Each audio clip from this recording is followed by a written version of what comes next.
जय जगन्नाथ पिला माने मु आपण मानकु हमर ए चैनल को स्वागत जनाउची। तो हमर जो 100 MCQs डिस्कशन टीचिंग एप्टीट्यूड जोटा रहिची तार हमें पार्ट 1 टा कवर कर सारिचे। तो आज हम डिस्कशन करबा आउ केतेटा क्वेश्चन पार्ट 2 रे। जो माने भी सही वीडियो देखि नांती डिस्क्रिप्शन रे लिंक अछि जाय कि देखि परिबे। आ जदी आपण मानकु MCQ आ मॉक टेस्ट प्रैक्टिस करबा अछि डिस्क्रिप्शन रे लिंक दिया जायछि सेटे समस्ते जायकि मॉक टेस्ट दे पारिबे। निजर स्कोर केते रहिला कोन एग्जाम रिलेटेड PYQ कोन सब रहिछि सब से माने सेठी देखि पारिबे। तो स्टार्ट करिबा। तो हमारा फर्स्ट क्वेश्चन टा हला what among the following can be treated as the role of a teacher. तो एमानक मध्यरो कोटा गोटा हम टीचर रो रोल बोली कहि परिबा। फर्स्ट ऑप्शन हला to be strict and fair but not harsh. से स्ट्रिक्ट हवा कथा समस्तंक प्रति इक्वल रहिबा कथा बट एतिकी भी हार्श हवा कथा नुह जे से पनिशमेंट देबे। Then openly criticize colleagues in public specially in front of students. माने तांकर कलीग्स जो माने अछंती सह शिक्षक गुडिंकु से माने क्रिटिसाइज करिवे पब्लिक रे आ स्टूडेंट मानक सामने रे। से हार्ड वर्किंग हवा कथा से स्टूडेंट मानक मोटिवेट करथुवा कथा एनकरेज करथुवा कथा ना report theories and contents but avoids explanation. जहाँ भी थ्योरी पार्ट ताकू कवर करिवे किंतु एक्सप्लेनेशन पार्ट को अवॉइड कर देबे। तो एमानक मध्यरे कोटा रोल ऑफ टीचर हबो स्ट्रिक्ट तो रहिबा दरकार फेयर भी रहिबा दरकार ए ऑप्शन टा जदी देखिबा बट हार्श रहिबा कथा नहे माने एते भी हार्श हबा कथा नहे स्टूडेंट मानक प्रति एते भी हार्श हबा कथा नहे। तो एटा एकदम करेक्ट अछि। 1 सेकंड। तो हमरो एटा बिल्कुल करेक्ट अछि। तो एटा ठीक। Next openly criticize colleagues in public. तो स्टूडेंट मानक सामने रे टीचर मानक बदनाम करबा कथा एटा तो भूल हे जिवो। हार्ड वर्किंग एटा मध्ये हबा कथा स्टूडेंट मानक मोटिवेट आ एनकरेज करथुबा कथा। देन एक्सप्लेनेशन पार्ट को अवॉइड करथुबा कथा एटा भूल हे जिवो। तो कोटा ऑप्शन हमर ठीक हे गला ए बी आउ डी। तो ऑप्शन हमर अछि ए सॉरी ए सी आउ डी ऑप्शन रे कोटा अछि ए सी डी अछि। तो हम देखि दबा आंसर टा कोन अछि A C and D only. Next question को जिबा हमें जे given below are two statements एथरा तो आंसर पळे आछी फिर भी मैं बुझे दोछि जे असेसमेंट ड्राइव्स लर्निंग। स्टेटमेंट 1 टा कोन अछि हमरो असेसमेंट ड्राइव्स लर्निंग। असेसमेंट रु हमें पढ़ी पारू। नेक्स्ट हमर आसिला जे no feedback is required to be given in formative assessment. Formative assessment पाई किछि फीडबैक दरकार नहीं से कहिछि। फॉर्मेटिव असेसमेंट फीडबैक दिया जाए ना दिया जाएनी दिया जाए थे ना कारण जदि फीडबैक दिया जिवो सो दैट स्टूडेंट माने निजर परफॉर्मेंस को इंक्रीज करि परिबे। आमे तांको जणेबार अछि जे ए जिंसरे तमरो डाउट अछि। तो एठी हमर स्टेटमेंट 1 टा ठीक हे जिवो किंतु स्टेटमेंट 2 टा कोन अछि भूल अछि। नेक्स्ट क्वेश्चन को जिबा which of the following type of evaluation is done during the teaching learning process. तो हमारा टीचिंग लर्निंग प्रोसेस पढ़ेबा टाइम रे हमें को टाइप रो इवैल्यूएशन करथौ को टाइप रो करथौ समेटिव ना इंटीग्रेटिव ना फॉर्मेटिव ना डायग्नोस्टिक। समेटिव असेसमेंट ता तो हमें समेटिव इवैल्यूएशन जोटा हमें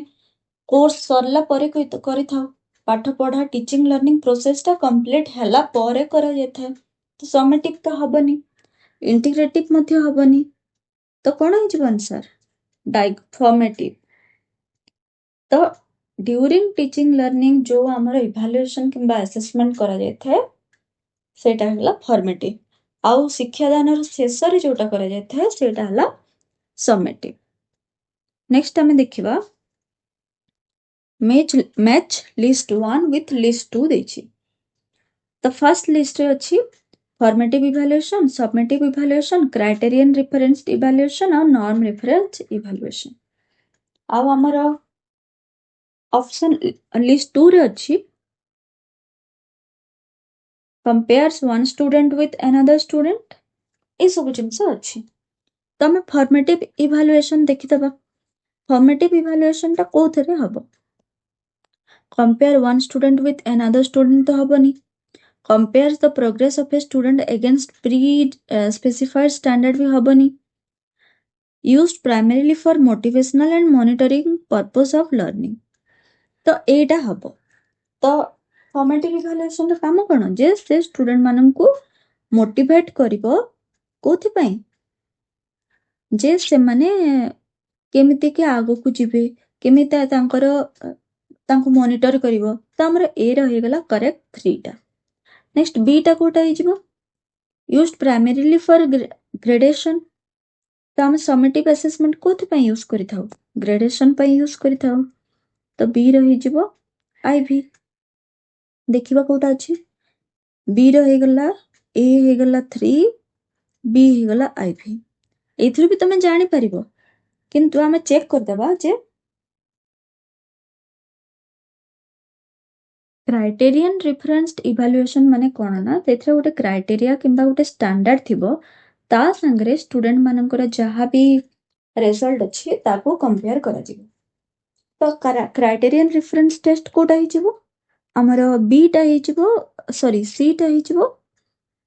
डबल आई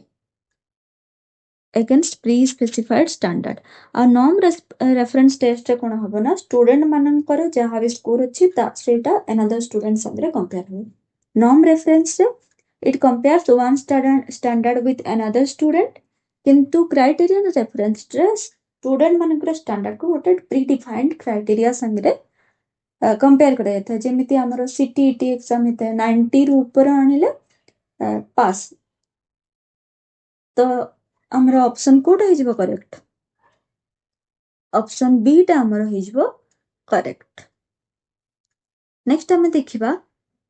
25 नंबर टा क्वेश्चन टा which of the following statement best describe summative evaluation in evaluation procedure तो एमान को मध्यरो कोटा समेटिव इवैल्यूएशन को दर्शाउची तो समेटिव इवैल्यूएशन कोन क्लास रो माने कोर्स सरला परे ही थाए हम स्टूडेंट को जज करि थाओ गोटे क्लास रो से आ गोटे क्लास को कोन हुए ट्रांसफर हुए तो देखि दबा को गुडी को अछि the teacher clarifies the doubt of the students in the class itself एटा तो हबनी a teacher award grades to the student after having transacted the coursework student मान को पढ़ी सारला परे तांको ग्रेड जो प्रोवाइड करा जाउची एटा हेई पारे देखिबा हमें during interaction with students in the classroom the teacher provides feedback एटा तो फॉर्मेटिव असेसमेंट हेजिबो the learners motivation is raised by the teacher through a question answer session during feedback एटा भी हबनी तमर कोटा करेक्ट आंसर हेजिबो बी हेजिबो करेक्ट आंसर जोथरे टीचर ग्रेड प्रदान करछि स्टूडेंट मानन को कोर्स वर्क ता जहा भी कोर्स ता कंप्लीट हला परे नेक्स्ट देखिबा while reporting the result of assessment a college teacher makes use of percentile rank in place of score obtained by his or her student what kind of evaluation will it be called जत्ते बेले भी percentile rank आसीबो आ गोटे student संगरे आ गोटे student को compare करा हबो सेते बेले सब बेले कोन हबो नॉर्म रेफरेंस टेस्ट आसीबो तमरा करेक्ट आंसर ता कोन हिजबो नॉर्म रेफरेंस टेस्ट ए सब गुडी कहला प्रीवियस ईयर क्वेश्चन तो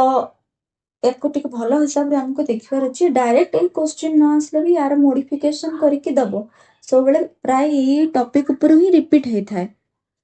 आ जहा को भी ए रिलेटेड जहा भी हमें क्वेश्चन प्रैक्टिस करूचु ताको नीचे केते मने रखिचो प्रैक्टिस करबार अछि मॉक टेस्ट हिसाब रे जेमिते एग्जाम रे दोचो दबार अछि तो वेबसाइट को हमर विजिट करि परिबो जोटा डिस्क्रिप्शन रे लिंक दिया जायछि आउ सेठो प्रैक्टिस करि परिबो तो नेक्स्ट हमें देखिबा दीटा स्टेटमेंट दिया जायछि कोन in norm reference testing of student test data helps to us to determine a student place or rank. Our statement 2 dela in criterion reference testing the test data tells us about a student's level of proficiency.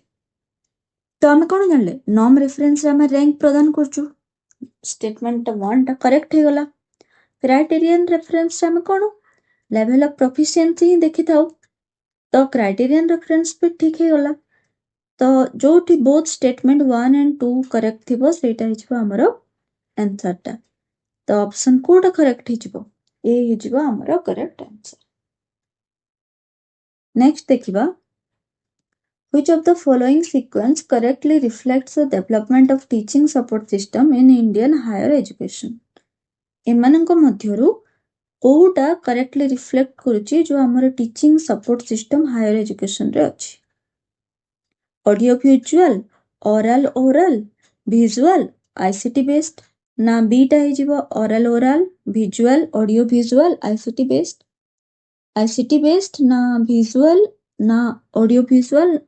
ना oral oral ना D option टा कोटा correct हे जीवो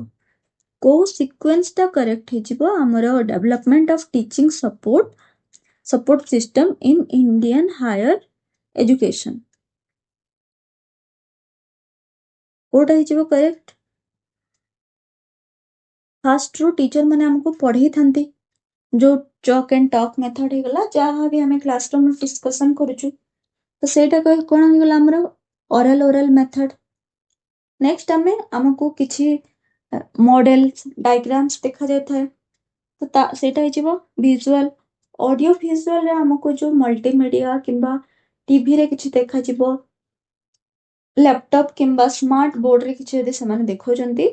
audio visual हे गला next ICT based information and communication technology तो use होची आजकल जो यूज होची सेटा हे गला आईसीटी बेस्ड तो ऑप्शन कोड करेक्ट हे जीवो बी नेक्स्ट हम देखिबा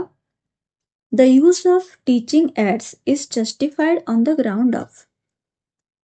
तो को जगह रे हम टीचिंग एड्स ता जस्टिफाई करिबा फर्स्ट हला attracting students attention in the classroom minimizing indiscipline problems in the classroom optimizing learning outcomes of the classroom effective engagement of students in learning task तो हमें को ग्राउंड रे टीचिंग एड्स यूज हबा कथा बोली कि हमें जस्टिफाई करि परिबा बोली पचारछि ठीक भाबो आंसर दियो कोटा हबो आंसर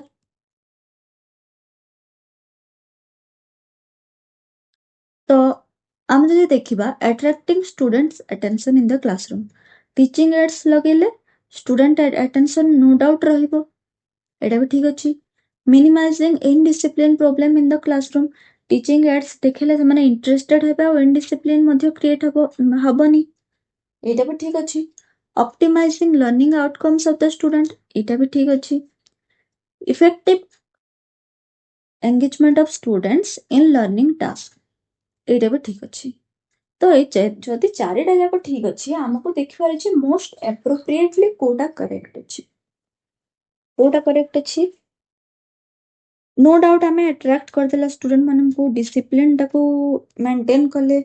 स्टूडेंट मानन को एंगेज कले बट हमरो एम कोन जे लर्निंग आउटकम टा अधिक हवा कथा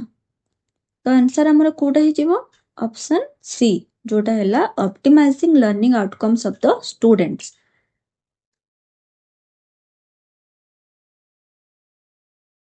नेक्स्ट असला हमरो क्वेश्चन 30 जोटा हैला which teaching aids enhance the skills like reading listening and pronunciation एमानक मध्यरो को टीचिंग एड ता हमरो रीडिंग स्किल लिसनिंग स्किल जहाँ भी सुनिबा हला किंबा कहिबा हला पढ़िबा हला प्रोनाउंसिएशन जो स्किल ता अछि ताको एनहांस करि थाए बढ़ै थाए फर्स्ट ऑप्शन हला audio lingual teaching aids second हला scientific teaching aids next general knowledge teaching aids ना theoretical based teaching aids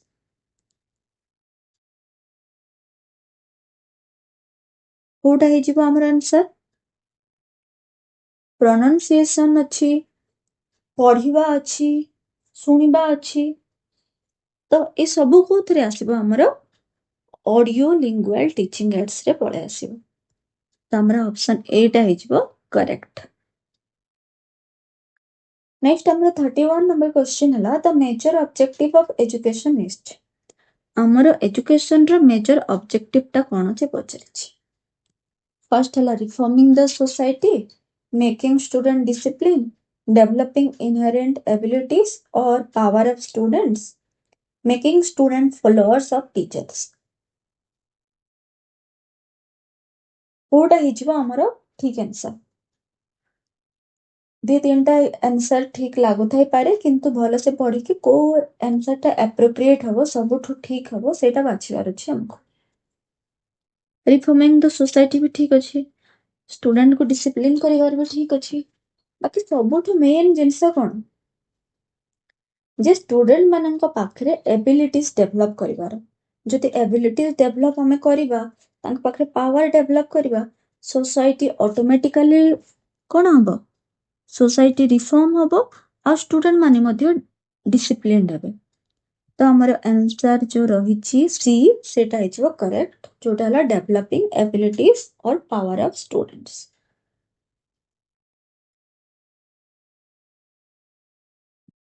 next question हला a teacher can establish effort with his people bye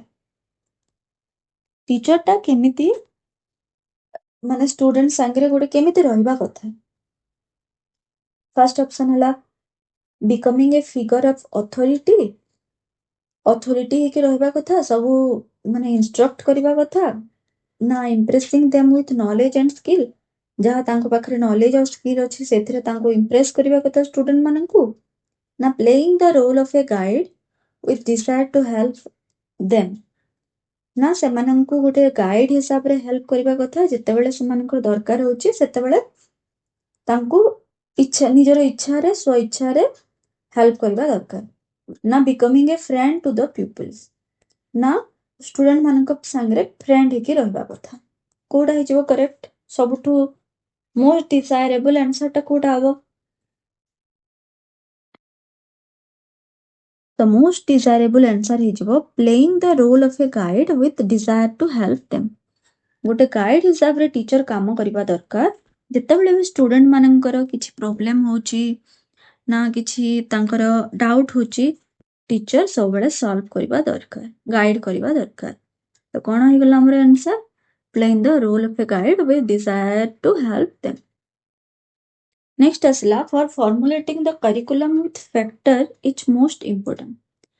curriculum formulate करिया पई which factor is most important कोटा बेसी important से पचारिछि first option हला हमर टीचर्स एबिलिटी नेक्स्ट हला children's capabilities and need next हला नेशनल आइडियोलॉजी नेक्स्ट हला सोशल एंड कल्चरल आइडियल्स तो करिकुलम जदि हम फॉर्मुलेट करिबार अछि सबो बेले हमको एटा ध्यान देबार अछि जे स्टूडेंट मानकु कोन दरकार से माने कोन सिखिबा दरकार अबे सपोज आमे जेमिति कहि थाउ कि गोटे स्टूडेंट को गोटे जिंस रे जॉब करिया पई चाहछि तो सेई रिलेटेड ताकु शिक्षा प्रदान करा जिबा दरकार जदि करिकुलम ता आमे जदि सपोज बीईडी करे तमे एडमिशन कलो बीईडी जिंस रे केमिति पढ़ा हबो केमिति वे रे पढ़ेबो छुआ मानकु केमिति बुझिबो ए जिंस जदि न थाई कि तमरो सेई जिंस थांता जो तमरो एजुकेशन हला पॉलिटिकल साइंस ए विषय जदि बेसी पढ़ा होंता एटा तो करिकुलम बाहर ही गला ना तमको बीईडी रे कोन सिखाया जाउची केमिति तमे पाठ पढ़ेबो छुआ मन तो कोन दरकार children's row cone need रहिची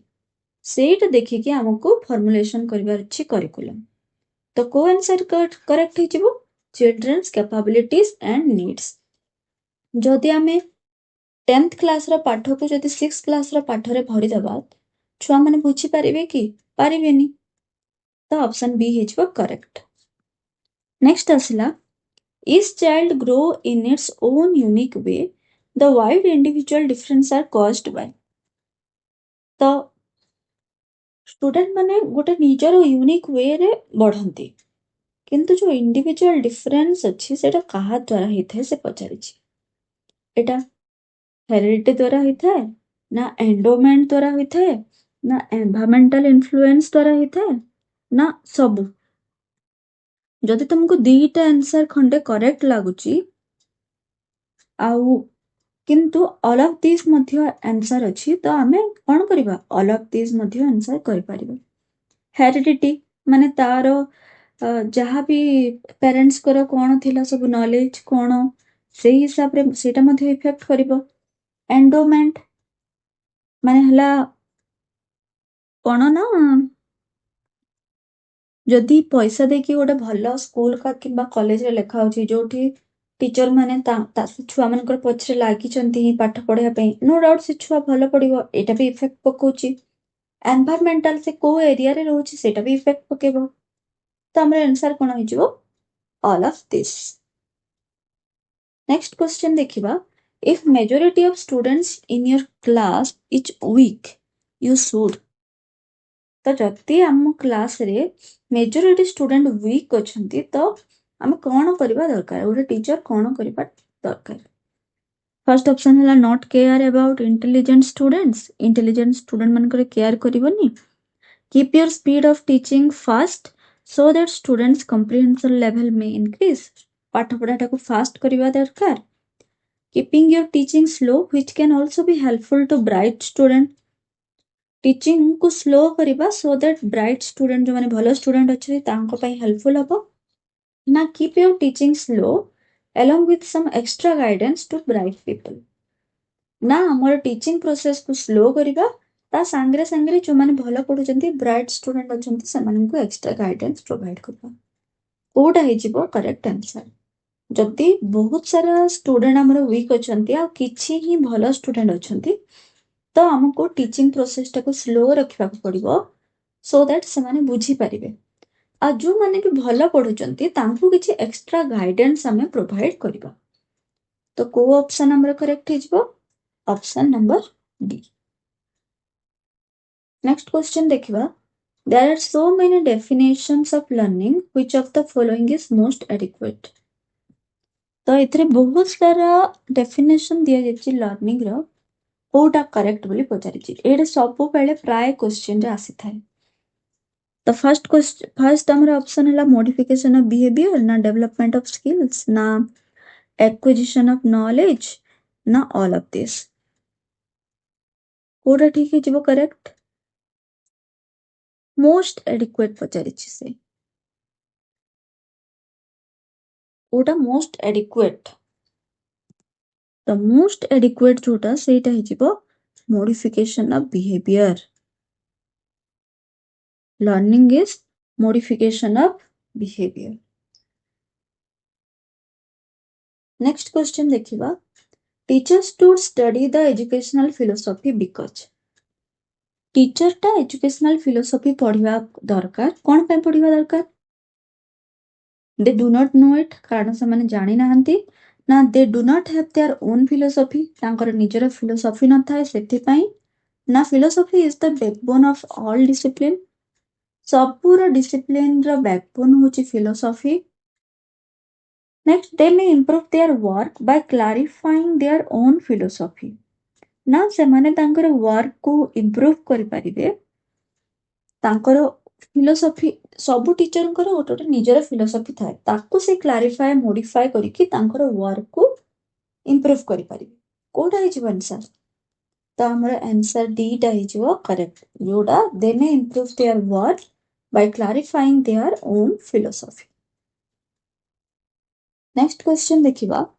which of the following is quality of a teacher एमानक मध्यरु कोटा quality of a teacher he presenting the subject matter in an effective manner with clear explaining leading to better understanding of the matter एटा तो ठीक है जीवो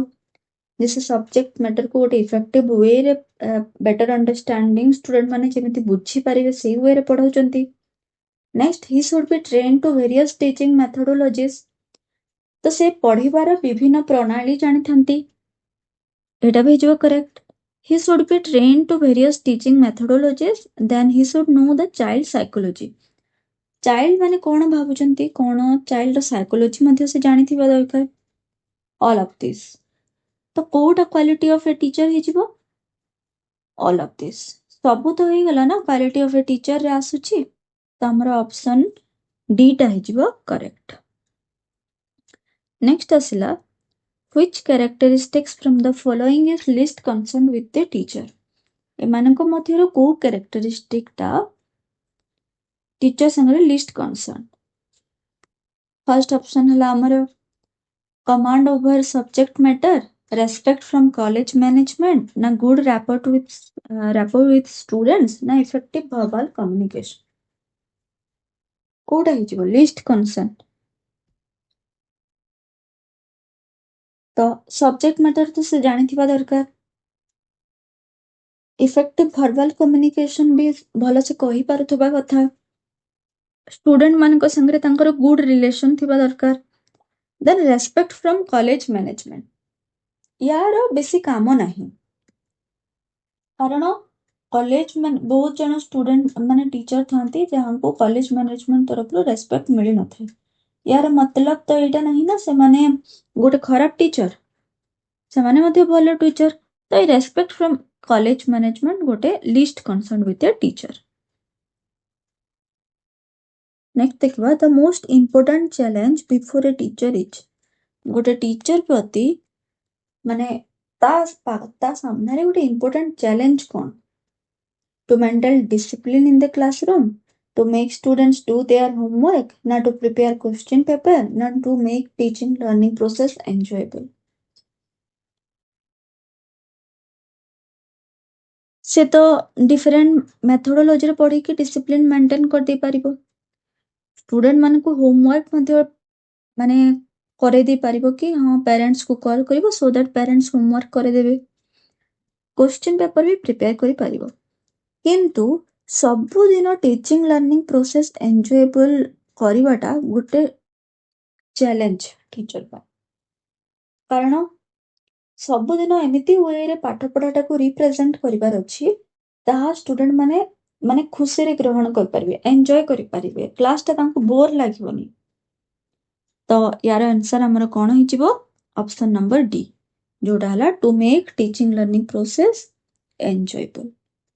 तो आजिर class रे हमें आउ 20टा क्वेश्चन डिस्कशन कले नेक्स्ट क्लास रे पुणी डिस्कशन करिवा तो जो माननको भी एमसीक्यू प्रैक्टिस करिवार अछि ए सब एमसीक्यू डिस्क्रिप्शन रे हमर वेबसाइट रे लिंक अछि सेठी जाय के आराम से प्रैक्टिस करि पारिबे निजे केते बुझिलो कोन सब जानि पारिबो तो एठी क्लास को रखिबा हमें